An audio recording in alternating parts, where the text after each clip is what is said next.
Spoilers for all versions of Revolutionary Girl Utena, and a brief content warning for mention of both incest and sexual abuse.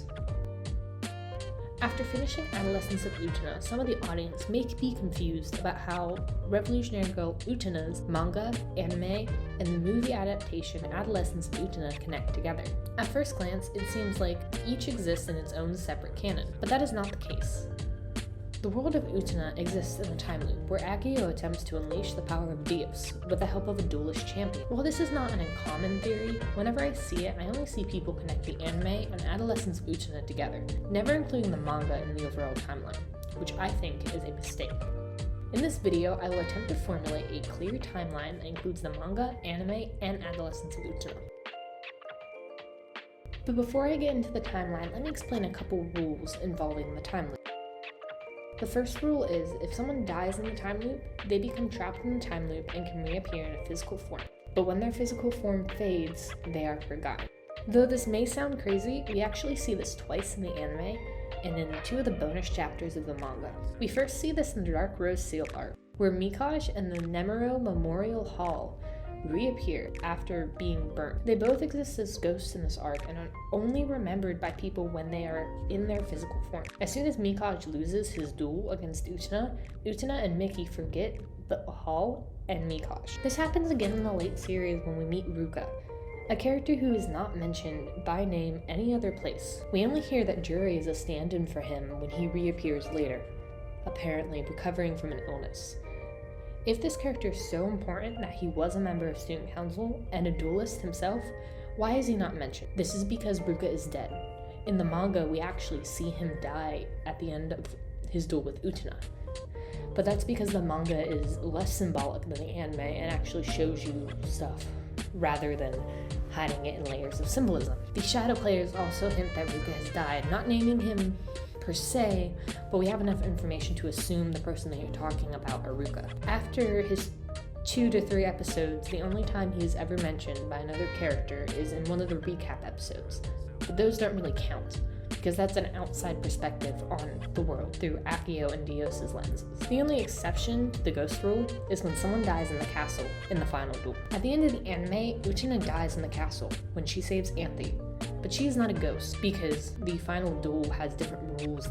She dies to the swords that reappear whenever Akio decides the final duel shall commence. So in other words, Anthe is also not a ghost, even though she technically dies to the swords every time loop until Utena saves her. The second rule is that memories can change, but still cross over in each loop. This can be seen in the recurring story of some guy drowning to save another girl. In the epilogue manga, After the Revolution, we discover from Juri that Ruka died saving Juri when Juri was trying to save Charlotte from drowning. We can assume this happened in the time loop since Ruka's ghost was trapped in the time. But the story has been told in many different ways. Whether it be Juri's sister and an unnamed man, as told at the end of the anime, Toga and Juri, as told in Adolescence of Utena, or Ruka dying from an illness, also in the anime, the story's details are mixed up and distorted because of the time loop. The third rule is that people can leave the time loop, but those that Akio have marked as important are stuck unless they can develop and become aware of their situation. This I will go in further detail later because it doesn't become relevant until we start crossing over the different timelines. Similarly, the last rule is character development can carry through the time loop, even if the individuals do not remember why they have changed. Now I know I already established 4 rules, but this really isn't big enough to count as a rule on its own. But Atori Academy is where the time loop's at. Anywhere outside the academy, the time loop does not exist. This is why Akio is the headmaster of the academy, or dating the headmaster's daughter, whatever the excuse is, he is to become the headmaster at some point. This is why we really don't see anywhere outside Atori Academy throughout the entire series. We don't hear about people going to visit their parents during break or anything like that. We just hear about the academy. Except in the prologue of the manga, where it says how Utena found Hattori Academy and why she thinks her prince is there. So that is where we will start and explain who Utena was before Hattori Academy. Utena is a girl who lives with her aunt. She's a tomboy who likes to challenge gender norms by dressing in a boy's uniform and acting prince-like. This is because she imitates a mysterious prince who saved her when she was young, right after her parents passed away. She receives letters from this prince that are rose-scented. She considers the prince her first love. After being saved by the prince again, when she tries to save a drowning girl, she discovers the Torii Academy by piecing the letters from her prince together to reveal an image of the school. This is the last we see of her in this prologue until the manga starts, but I suppose that we will jump to the anime instead. Now this may sound crazy. The prologue was a part of the manga, why don't we continue in the manga? That's because of the nature of the prologue. It appears in the manga probably just because of it's easier to show a prologue in a manga compared to a TV show, especially a prologue that long when you have the prince meeting scene that fits better in that sense. We know we have to start the anime because of a couple of reasons. First, it is clear that adolescence of Utena is the last in the time loop. The ending literally has Anthy and Utena leave to go to the outside, but why we start in the anime instead of manga is a little more complicated. Going into reading the manga for this video, I assumed that it would be the first in the time loop, but as I finished the books, I realized it couldn't be. To start off, there's a lot of secondary characters missing. Nanmi and Shiori are the big ones. This goes back to Rule 3 and Rule 4, that characters can leave the time loop, and that character development can stem across time loops. Nanmi leaves the time loop after the anime. Now this may sound strange, but Nanmi has a big character moment in the third arc of the series when she discovers that Akio is under the world and is abusing his little sister. There is a clear depiction of Anthy and Nanmi being similar. They both have older brothers who they idolize. Brothers who in the anime both try to manipulate them, and while there is a common misconception that Nanmi is in love with Toga, that is not the case. Her duel is adoration, not love. She admires her brother. She centers her identity on the fact that he is her big brother. This is similar to how Anthy and Akio are, with Akio and Dios being the same person, and Anthy loving her older brother enough that she shields him from humanity when they're trying to push him to the brink of destruction. This is why Anthy hates Nanmi, is because she sees herself in Nanmi. When Nanmi realizes what Akio is doing alongside her brother, she is done with it. She is forced to participate in the duels just like Juri and Mickey and everyone else who were done dueling before this. She's the only duelist besides Juri in her final duel to be standing when she loses to Utena. This shows her character development. Juri, the only other character who does that, is standing because she forfeited. This is a moment of weakness for Juri, while in comparison to Nanmi, it's a moment of strength. She's the only one out of the duelists developed. This is also why, at the end of the anime, she's the one asking questions. She develops from the obsessive little sister to a determined woman who refuses to be manipulated by the patriarchy. After the final of the anime, she leaves the time loop, only being briefly mentioned, not even by name, by Toga in the manga, where a picture of her is shown. Shiori isn't a duelist, so she's less important to Akio, so her leaving isn't as important, so she didn't really need to develop to leave the story. But it does impact how Juri's character is handled. The other reason why the anime must come first is how the characters are depicted. All of the characters, excluding Utena and Saionji, noticeably change. Compared to their anime versions, most notably Toga. While Toga in the anime is on his way to become another Akio, an abusive predator, in the manga, Toga despises Akio and puts his love of Utena above his power. One of the biggest differences in the first arc of the anime and the manga is how Toga reacts to losing to Utena. In the anime, Toga is astonished and breaks down after losing, being absent for most of season 2, and only returns when Akio revitalizes his motivation to continue in the duels. And this is when we see Akio start to manipulate Toga, until Toga, in like the last couple episodes right before his duel, shares a moment with Utena and confides in her that he doesn't want this, he wants her. Which is shown in the manga more clearly, as when Toga loses to Utena, he becomes her servant and wants to serve her any way he can. And this is what we call character development. Again, at the end of the anime, we do see this slight shift, which is where rule number 4 really comes into play, where Toga changes and becomes slightly dismissive of Akio's world rule. Again, at the end of the anime, we do see this character development slightly, which shows that character development goes through the time loops. Even if Toga doesn't remember why he feels this way for Utena, he doesn't remember it, but he does in some sort of way, he remembers the feeling. So after his final duel, he starts to be slightly dismissive of Akio's worldview and wishes to win Utena back, which is what he tries to do in the manga by becoming her servant. There's a similar scene in the manga where Toga stops being a playboy and becomes fully devoted to Utena, only becoming a playboy again when she chooses Akio over him. The other major character development is Anthy. In the anime, Anthe only shows emotion when she's told to. She never really shows what she's feeling except for the little moments when she's alone. Most notably in that one scene where her and Utena are sitting at the table and Utena wakes up to see that Anthe is holding her hand. While she still shows emotions that everyone wants her to show in the manga, she's more expressive and is more vocal, mentioning her brother sooner than in the anime. This is because Utena did not cause a revolution in the world like Akio states at the end of the anime, but she did cause a revolution for Anthe. Not one big enough to free Anthe completely, but a revolution nonetheless. A revolution in Anthe is enough to change the ending. This revolution for Anthe also changes how the final duel is held. Instead of Anthe getting hit with swords of humanity's hate, she has more agency and can move around the castle freely since she is freed from her coffin. Now onto the more difficult characters. While Mickey and Juri do have a little bit of character development between the manga and the anime, it's a little more vague. Mickey and Kozumi start in better terms in the manga than the anime, and both Mickey and Juri fulfill their joke promise to Utena in the manga. Now this sounds a bit weird. What joke promise do I mean? Well, do you remember the badminton scene? It's one of the last scenes where Mickey, Juri, and Utena are together before the final duel. It's the one time in the series that we get to see them actually act their age. And Juri brings up crushes, basically asks if Utena has a crush on Anthe, which Utena denies. And Mickey starts the joke that he's gonna stop liking Anthe and get a crush on Utena. And Juri responds to that by, no, I'm gonna put a picture of Utena in my locket before you do that. Basically both of them joking that they're gonna get a crush on Utena. Now in the manga, Mickey does not have a crush on Anthe. He has a crush on Utena, even kissing her at one point. This is actually what starts the duel between the two, because Kozue sees Mickey kiss Utena and gets upset, which splits the two, eventually causing Mickey to duel Utena. Now Juri is a bit more ambiguous, because Juri is very stubborn and hides her feelings. While some of the characters state that Juri likes Toga and Ruka and hates Utena for coming between her and Toga, I believe this is similar to how the anime leads you to believe Juri is upset at Shiori for stealing her crush. Now Juri never states that she likes Toga or Ruka, and we know that Juri hated Ruka.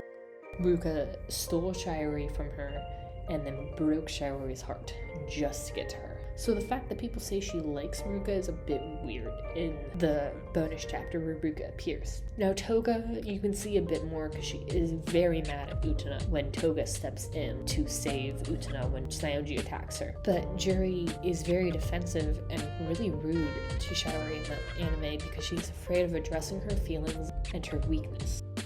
This attitude parallels how she acts towards Utena in the manga. She becomes very rude and very antagonistic toward Utena, almost fulfilling a Nanami rule to some extent in the manga, but honestly feels more like how Juri acted towards Shiori before Ruka. The last reason that the manga cannot come before the anime in the timeline is that at the end of the manga, Utena becomes a goddess in some extent. Utena at the end of the final duel wins by absorbing both Dios and Akio.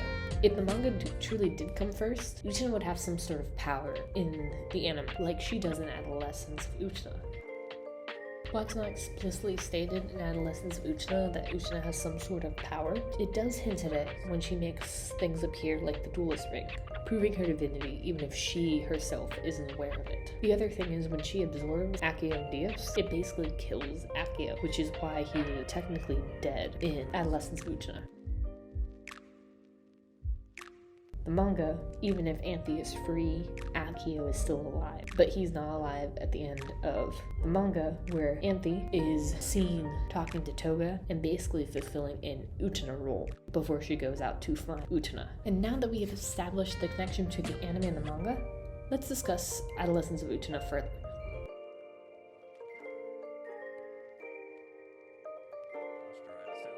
For the purposes of this theory, I will be using the manga adaptation of the story since the movie has a lot of theatrical symbolism that, in my opinion, really takes away from the meaning behind it. The manga is a bit more clear, the meaning comes across better, which will be its own video at some point. The only major difference for those who have not read the manga is that Shiori is not present at all. Similar to the manga, she has left the time loop, she's gone. The villain of Adolescence is actually the spirit of Akio / Dios. It shows a younger version of Akio basically posing as a threat to Utena and Anthe. And Utena doesn't turn into a car, which is always a win for story, but a loss for the memes.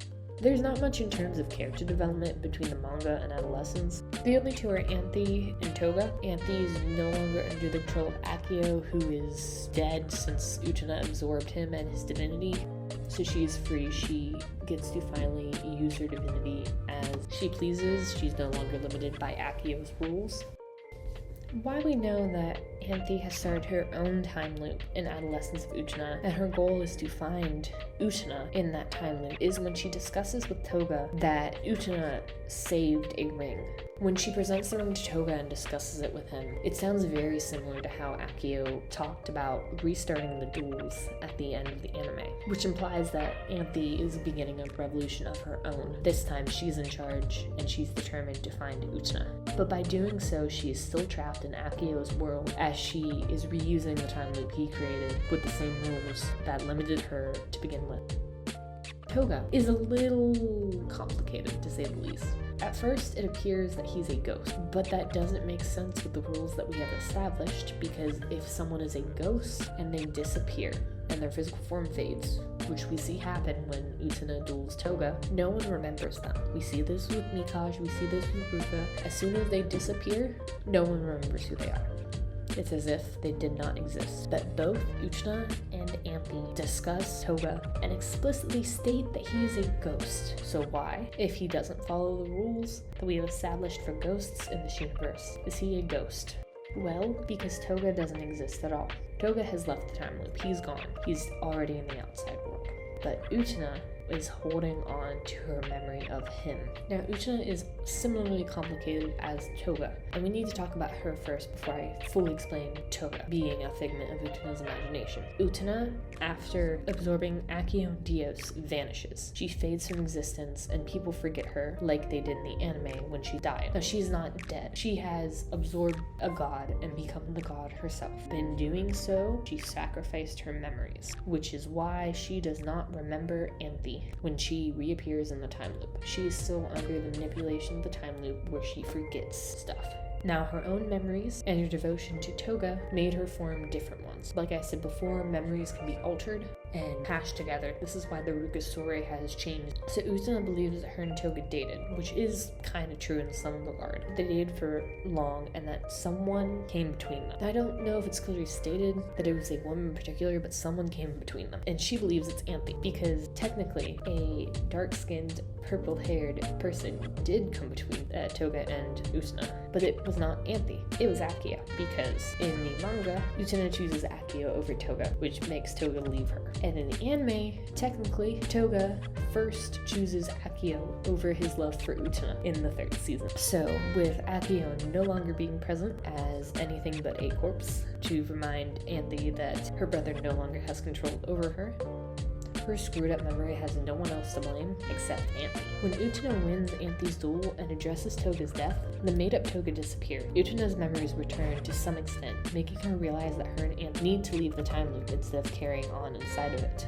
With both Anthy and Akio gone, the time loop is destroyed, freeing those who are trapped inside of it. With the time loop destroyed at the end of Adolescence of Utena, everyone is released from the time loop besides Anthy and Utena, who go off to their own world as goddesses. We don't really see much of them in the epilogue after the revolution, but what we do see is them fluctuating from adults and children, going back and forth, kind of living as gods, doing what they want.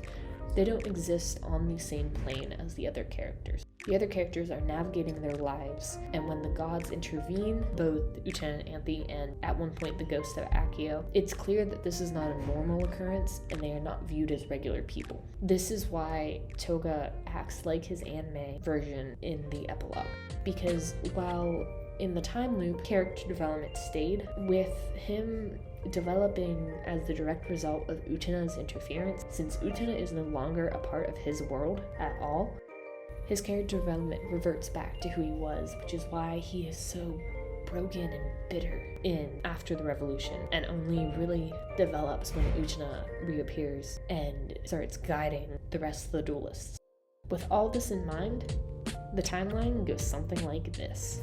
Utena appears at Tori Academy after piecing together the letters that her princess sent her in the past. She goes to Tori Academy for a couple months, nothing really big happens. She meets Wakaba and becomes quick friends with her. But then Wakaba's honor is challenged when Saionji posts a love letter that Wakaba sent her. This makes Utena go and challenge Saionji to a duel. Saionji misinterprets the ring on Utena's finger and believes that Utena wants to duel for Anthy. So he tells her to go to the dueling ground, and then Utena gets stuck in the duels when she wins. She goes through 3 sets of duels, one being the student council, all the members, where she loses to Toga and has to address the fact that she is viewing Anthy as a damsel in distress. When she wins Anthy back, she then has to fight the ghost of Mikage, who Akio revives and manipulates into trying to kill the Rose Bride. When Utena eventually defeats Mikage, she is forced to duel all the student council members again after Akio inspires them to duel one more time.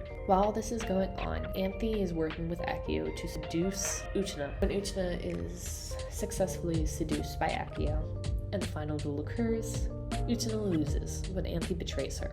Despite this betrayal, Utena works to save Anthy from her coffin that lets her brother imprison her. Utena dies when she takes the swords of humanity's hatred instead of Anthy, but she is still alive since she died in the castle during the final duel. Anthy, while changed, is still trapped by Akio in his time loop. When Utena reappears in the time loop, Akio decides he wants to make her his Rose Bride. She goes through the same steps of going to duel the student council members before the final duel occurs. Toga helps Utena survive until she has to fight Akio. Utena refuses to be his bride, and during the duel, Anthy sides with Utena, and Utena wins. She releases the power of Dios by absorbing Akio and Dios, becoming a god herself.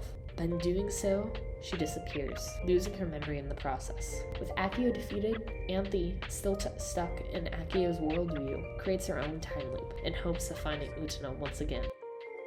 The next time we see Utena and Anthy is Anthy's version of Tori Academy. Anthy is very happy to see Utena, but doesn't realize Utena doesn't have her memories. Her memories are distorted by the time loop once again. Utena competes in the duels while being held back by her memory of Toga. When her memory of Toga reveals that he is gone by saying he is dead, stops haunting her, leaving Utena and Anthy together to address their place in the Tori. With Utena's memories back, and realizing that they are still trapped by Akio, the two leave the time loop and become goddesses together. Everyone in the time loop is released, and a Tori Academy becomes a regular school with a former headmaster that has passed away. Akio, whose revolution was an original artwork lost after his death. Toga and Saionji become art dealers, with Toga becoming bitter, like he was before, since he doesn't remember Utena and Anthy, and his character development reverts back since Utena and Anthy no longer exist on his plane. Juri and Shiori are together, as Juri navigates her modeling and fencing career, and Nikki and Kozue are dealing with their complicated relationship and codependency, but Utena and Anthy are living as goddesses in their own world.